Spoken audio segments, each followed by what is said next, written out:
नमस्कार, जय श्री राम। प्यारे विद्यार्थियों, श्री राम इंग्लिश क्लासेज के इस यूट्यूब चैनल पे आप सभी का हार्दिक स्वागत, वेलकम, अभिनंदन। क्लास 10th में इंग्लिश के अंदर अपने एक टॉपिक पढ़ना शुरू किया था।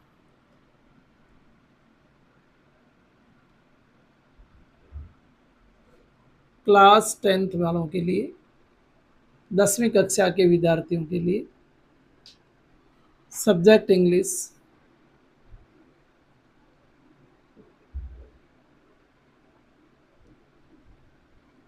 और इंग्लिश विषय में हमने ग्रामर से एक टॉपिक उठाया था जो इस बार नया ऐड हुआ है, डिटर्मिनेशन।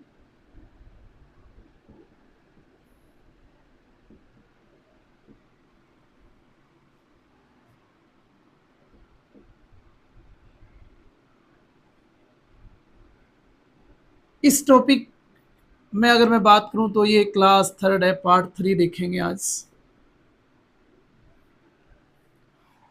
हमने इसमें डिटर्मिनेशन के बारे में पढ़ा कि एग्जेक्टिव ही थोड़ा सा अपना रिव्यू कर लेते हैं। अब तक जो पीछे पढ़ा कि डिटर्मिनेशन जो होते हैं वो एग्जेक्टिव ही होते हैं, एग्जेक्टिव ही डिटर्मिनर्स होते हैं, या मैं कहूँ डिटर्मिनर्स ही एग्जेक्टिव होते हैं। तो फिर अंतर क्या है, फिर डिटर्मिनर्स को हमें अलग क्यों पढ़ना पड़ रहा है? तो मैंने आप लोगों को बताया फर्स्ट क्लास में कि जो एग्जेक्टिव होते हैं ना, उनका यूज बिना नाउन के नहीं होता। ब्लैंक के बाद क्या चाहिए अपने को? नाउन चाहिए। नाउन है तो आप जिस वर्ड का यूज कर रहे हो उस नाउन से पहले वो डिटर्मिनर्स होता है। फिर हमने डिटर्मिनर्स को कितने पार्ट्स में पढ़ेंगे, हमने वहां ये भी पढ़ा। उसके बाद फिर हमने जब हमने ये इस बारे में बात हुई कि भी डिटर्मिनर के लिए क्या चाहिए, नाउन चाहिए, तो फिर हमने थोड़ी चर्चा नाउन पर भी की कि बेसिकली नाउन को कितने भागों में बांटा जाता है। तो हमने उनको 2 भागों में विभाजित किया, काउंटेबल नाउन और अनकाउंटेबल नाउन। काउंटेबल नाउन के बारे में भी पढ़ा कि काउंटेबल नाउन क्या होते हैं। वहाँ हमने जाना कि काउंटेबल नाउन 2 प्रकार के होते हैं। वे नाउन जिनको गिना जा सकना आसान हो या जिन्हें आसानी से गिना जा सके वो काउंटेबल नाउन कहलाते हैं। इसमें सिंगुलर काउंटेबल नाउन और प्लूरल काउंटेबल नाउन होते हैं। अनकाउंटेबल नाउन के बारे में भी हमने पढ़ा, वे नाउन जिनको गिना जा सकना आसान नहीं होता, वे अनकाउंटेबल नाउन कहलाते हैं, जिन्हें मापा या तोला जाता है। अब इनको पढ़ने के बाद हमने डिटर्मिनर्स में सबसे पहले पॉइंट को पढ़ना शुरू किया था, वो था आर्टिकल। भी आर्टिकल जो होते हैं वो डिटर्मिनर्स के ही पार्ट होते हैं। अब आर्टिकल को जब हमने पढ़ना शुरू किया तो आर्टिकल में भी बहुत सारी बातें हमने जानी थी। आर्टिकल्स जो होते हैं उसमें हमने जाना कि आर्टिकल 2 प्रकार के होते हैं। कौन से होते हैं? एक तो डेफिनेट आर्टिकल और एक इनडेफिनेट आर्टिकल। फिर हमने इसमें एक और ऐड किया था, जीरो आर्टिकल। हमने डेफिनेट और इनडेफिनेट को अलग अलग पढ़ा था। मैंने कहा डेफिनेट आर्टिकल द होता है, इनडेफिनेट आर्टिकल के अंदर ए और एन आते हैं, और जीरो आर्टिकल जिसे बोलते हैं क्रॉस, इसमें यूज करते हैं। उसमें हमने इंडेफिनेट आर्टिकल में ए और एन की चर्चा कर ली थी लास्ट क्लास में। सेकंड जो अपना पार्ट था उसमें हमने चर्चा की थी कि ब्लैंक के बाद जो नाउन मिलना है, उस नाउन का जब हिंदी उच्चारण अपन करते हैं तो उसका पहला अक्षर जो है, अगर वो स्वर की ध्वनि देता है तो हम एन आर्टिकल का यूज करेंगे, और अगर वो व्यंजन की ध्वनि दे रहा है तो हम ए आर्टिकल का यूज करेंगे। पर शर्त ये है कि इंडेफिनेट आर्टिकल जो होते हैं वो केवल और केवल सिंगुलर काउंटेबल नाउन के लिए यूज में लिए जाते हैं। ये बात हमने पढ़ी थी वहाँ। उसके बाद हमें आगे पढ़ना है। आर्टिकल में हमने लास्ट जो पढ़ा वो ये पढ़ा था कि इंडेफिनेट आर्टिकल जो होते हैं, इंडेफिनेट आर्टिकल जो होता है उसके अंदर ए और एन आते हैं। तो ए और एन को तो अलग अलग तो पढ़ लिया था हमने कि इनका यूज ए का कब करना है, एन का कब करना है। पर 2-3 बातें हमने ये भी लिखी थी ये लिखी नहीं हो तो आप नोट कर लेना। कौन सी? पहली बात कि नाउन कैसा होना चाहिए? नाउन सिंगुलर होना चाहिए। नाउन सिंगुलर होगा तभी इनका यूज होता है। तो इनका यूज अगर करना है तो नाउन सिंगुलर होना चाहिए।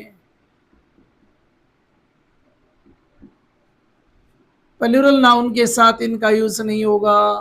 प्लूरल नाउन के साथ यूज नहीं करेंगे।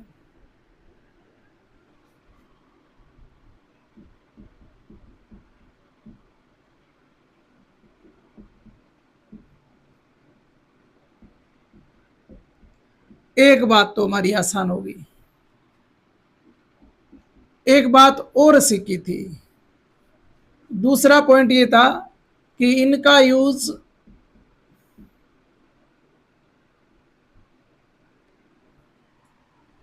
अनकाउंटेबल नाउन में नहीं होता। अनकाउंटेबल नाउन में भी नहीं होगा।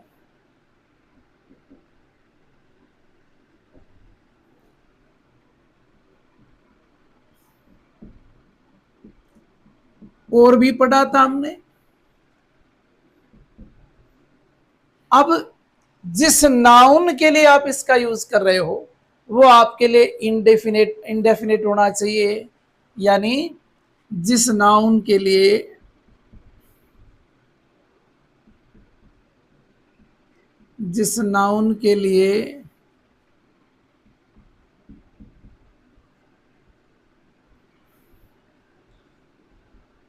इनका यूज होगा, जिनसे आप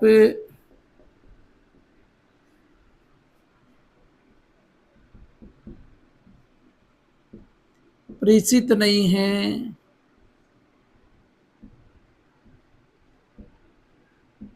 बस ये पढ़ा था। ये बातें हमें कुछ और लिखनी थी इसमें।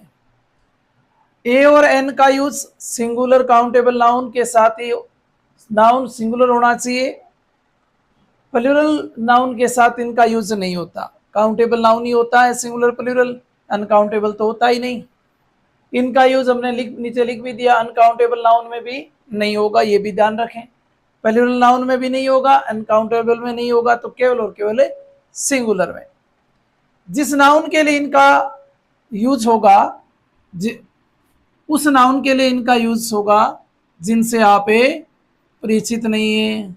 उस नाउन के लिए इनका यूज होगा या यूज करेंगे जिनसे आप परिचित नहीं है। इनका यूज करेंगे, मैं यहां लिख देता हूं, चलो, जिनसे आप क्या नहीं है? परिचित नहीं है। इसलिए इसका नाम इनडेफिनेट आर्टिकल है। अब बात कर लेते हैं दूसरा कौन सा? The definite article.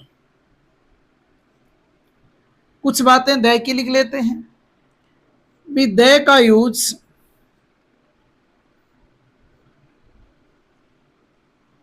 The article का यूज सिंगुलर, प्लूरल,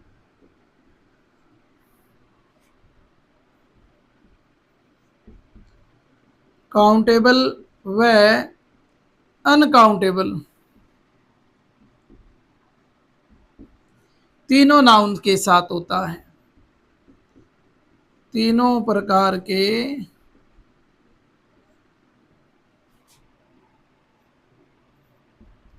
नाउन से पहले करते हैं।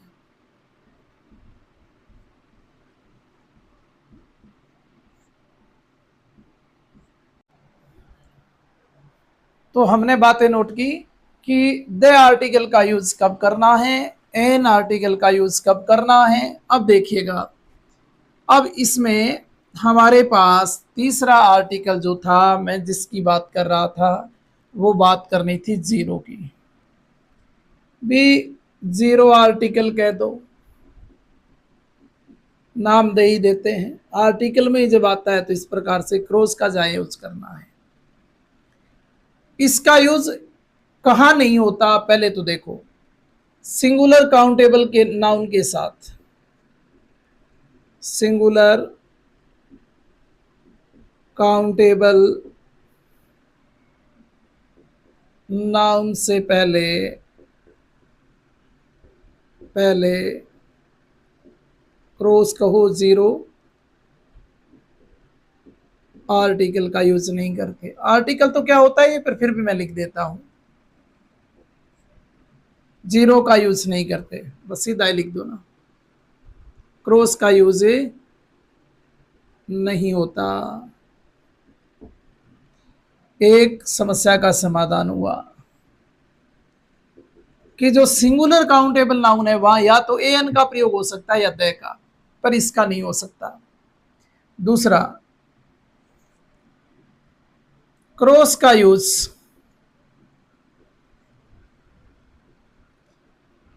प्लूरल काउंटेबल व अनकाउंटेबल नाउन से पहले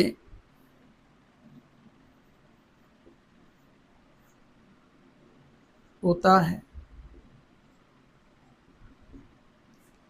नॉट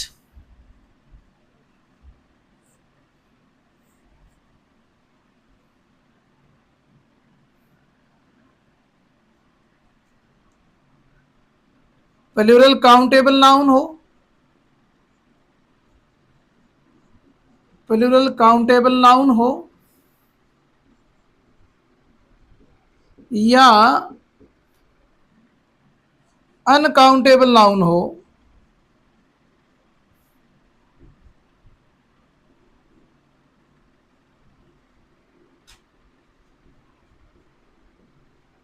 जिससे आप परिचित नहीं हैं,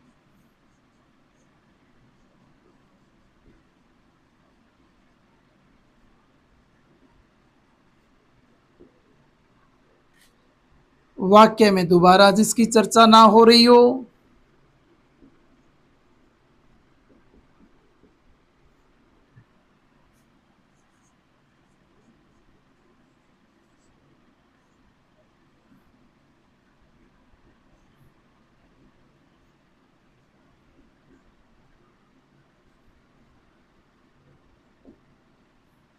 या वह विशेष नाउन ना हो।